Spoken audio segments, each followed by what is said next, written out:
So you want an unboxing, eh? Well, here's an unboxing for you. Watch this. Ah!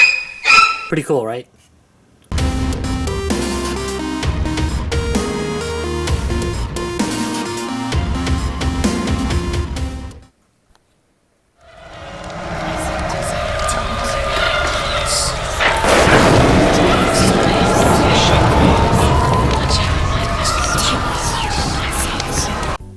Hey there gamers, it's time for another plug and play. Oh yeah, it's another MSI plug and play. That makes it even better. Today we're gonna look at Midway Classics Arcade. Classics Volume 1, Joust, Gauntlet and Defender all in this package. Historically these haven't done well with me because they have one game on them most of the time. And it's a NES ROM or a NES hacked ROM, and to be honest, it's not enough value. So we're tripling the value here and putting in a little bit better games, in my opinion. These are some of my favorites from the arcade. Prepare for disappointment. And maybe it'll fare better. We'll see. Anyway, here is the front of the box. This is Joust. This is Gauntlet. And this is Defender. The top of the box has a convenient handle for carrying the box around. The bottom of the box shows you where batteries go in case you can't figure it out by yourself. It also notes that this game system is a choking hazard. Great! This is interesting. Why does it mention Gauntlet 2 and Defender 2? Prepare for disappointment. MSI Entertainment. Let them know you love them. Here is the back of the box. These descriptions are really weird. The player uses a button and joystick to control a knight riding a flying ostrich. That's true. The objective is to progress through the levels by defeating groups of enemy knights riding buzzards. It's also true, but just weird. Usually they use like the arcade descriptions for these. Anyway, Gauntlet 2. Oh, see, it isn't Gauntlet. It says Gauntlet 2. Maybe it's Gauntlet 11. Gauntlet 2. The goal of the game is to find one of the exits from each dungeon to continue on to the next, more difficult dungeon. Each player in the game begins with a limited amount of health, and the character dies when the health level reaches 0. The health counter reduces slowly over time, essentially providing a time limit to the game. In addition, contact with enemies or anything they fire and other dangers will reduce the health further. To avoid running out of health, players can collect food located throughout the dungeon, which restores the health slightly. I wonder if this is substituting for actual instructions for the game. Alien marauders are attacking your planet. They're kidnapping resident humanoids and turning them into mutants. You pilot your ship along the planet's surface, blasting away. But first, you go for the landers, the most treacherous of the aliens. You race to the nearest stellar gateway and whoosh! You experience that eerie time warp feeling as you're transported to the other side of the planet. That's not time warping, that's just warp. Forget it. Only you, with the help of the stellar gateway, can save the planet from attack. Little low effort here, guys. Let's unbox this puppy. Woof. Oh, come on. I hate tabs. Why? Alright, box open. Let's pull it out. Let's look at this manual here. Midway Classic Arcade, Classics Volume 1 User Guide. It is basically a complete user guide that shows you how to set it up. One of the interesting things about it is there is instructions for each game. Now notice how they call this Gauntlet 2 and they call the other one Defender 2, but that's not on the box. That's not what they put on the box. So that's kind of interesting. Yep, see? Defender 2. But at least they put full instructions in, which isn't too bad. Alright, let's get these little things off of here. I do not like these. I guess they're better than putting a full screw in there. There we go.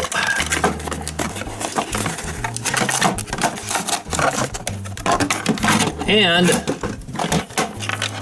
voila! Let's take a look at it. Yeah, same floppy joystick as they've had in the past.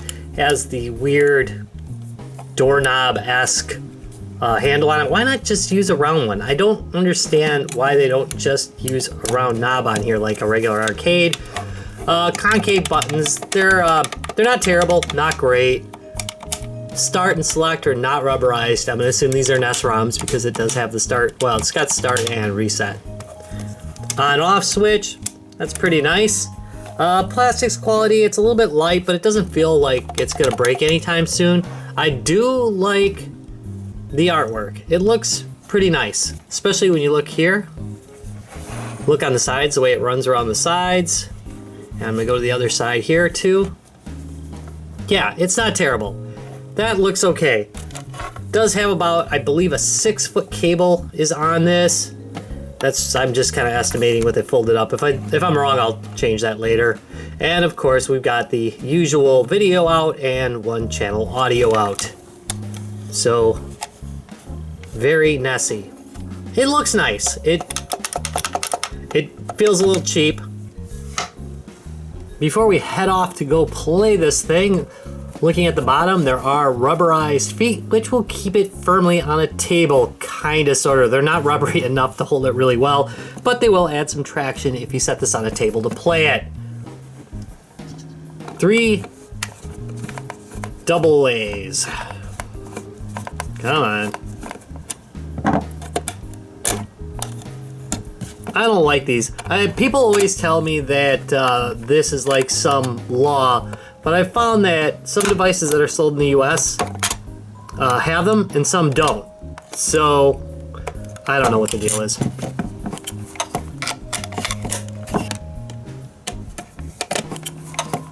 Here we go. Here we go. As most of these devices recommend, I'm using 3 different brands of battery. Oh, nice. And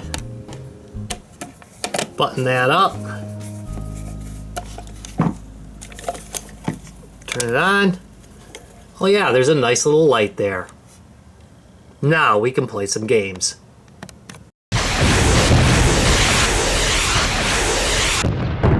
Retro Rock plays everything. And here we are on the main menu of the 3-in-1 Midway Classics Arcade. Moving up and down, goes through those whopping 3 selections you have, and hitting start will start a game. That's really about it. And here we have Joust, which is pretty clearly the NES edition of Joust. I have a hard time playing it because I'm used to playing Joust on an Atari 2600, which is where I spent most of my Joust hours. That said, this layout is akin to the arcade game, so it's not wrong. I found it's a lot easier to play if I set the joystick down on the table and basically control it from there. It's a much better experience. It's awfully bouncy. I mean, the arcade was bouncy too, but seems a little bouncier to me. Maybe because I haven't played it in a while. There we go, through level 1. Here comes wave 2. Anyway, it plays well enough. I mean, there's nothing essentially wrong with it. Of course, it's not the arcade edition, which is going to definitely bother some purists. But it's not necessarily bad. Oh no, he got away. Oh. On to the next game. And here we have some Gauntlet 2, which of course is yet another NES version of the game. It's not a bad version. It's fun to play. I mean, there's nothing wrong with it. One of the things that's really missing is you can't have a friend play with you on it because, you know, there's only one player available here. And, you know, of course it's not the arcade version, which might have been another way to make up for the fact that it's not the real thing. But it's not bad. Again, it's a good conversion. It's just that don't shoot the food. Don't shoot food. It's just that it's available on a lot of handhelds that are really super cheap. Not terrible, just it is what it is. And here we have the third and final game, Defender 2, which in the United States, or at least in my part of the US, we only called it Stargate. It was branded as Stargate, and that's what I knew it as. We knew it was a sequel to Defender, but we never called it that. I'm kind of curious, elsewhere in the world, was it just called Defender 2? Was there no Stargate in the name? Let me know in the comments down below. I really don't know. I haven't looked that up. Kind of curious, though, because I've seen it branded a couple times as Defender 2, and it's just not the way I knew the game. Anyway, the game plays well enough. Again, it's a NES port. It's a good NES port. There's nothing wrong with it, but it is not the arcade original. It's fun to play. The basic idea of this game is you've got, the side-scrolling shooter, but you also have these little guys down on the ground. They're little astronauts, and every once in a while the aliens will try to pick them up and fly away with them. And you can, get out of here, you can rescue them. Oh, like that. Oh, whoa, no, no! Not like that. But anyway, you're supposed to be able to rescue them and then bring them safely back to the surface of the planet, and then they thank you for it. I, of course, never do that. I almost always accidentally shoot the astronaut. I keep imagining what it's like for the poor astronaut as I'm coming up. He's like, "Yay, I'm saved! Defender's here!" And then I proceed to blast him like right in the face. This also has a bomb mechanism, which kills everything on the screen like that. But unfortunately, because of the button layout, and because it's kind of like a Nintendo controller's layout, you'll constantly, or at least I, constantly accidentally hit the reset button, causing me to swear profusely. It's really, really freaking annoying button placement. Alright, let's go on to the verdict. So what's the verdict on the Midway Classic Arcade 3-in-1 by MSI? Well, man. I like the 3 games that are in it, okay? There's nothing intrinsically wrong with taking some NES games and throwing them on a controller and selling them. I don't have a problem with that. I play Famicom clones all the time, and they have that. And I like buying licensed stuff more than I like buying pirate stuff, as much as it might seem the opposite. I do prefer to have licensing. But to do this, you have to carry away some really awesome hardware and make the games all super solid. This probably would have been okay if they used the arcade ROMs, but they didn't.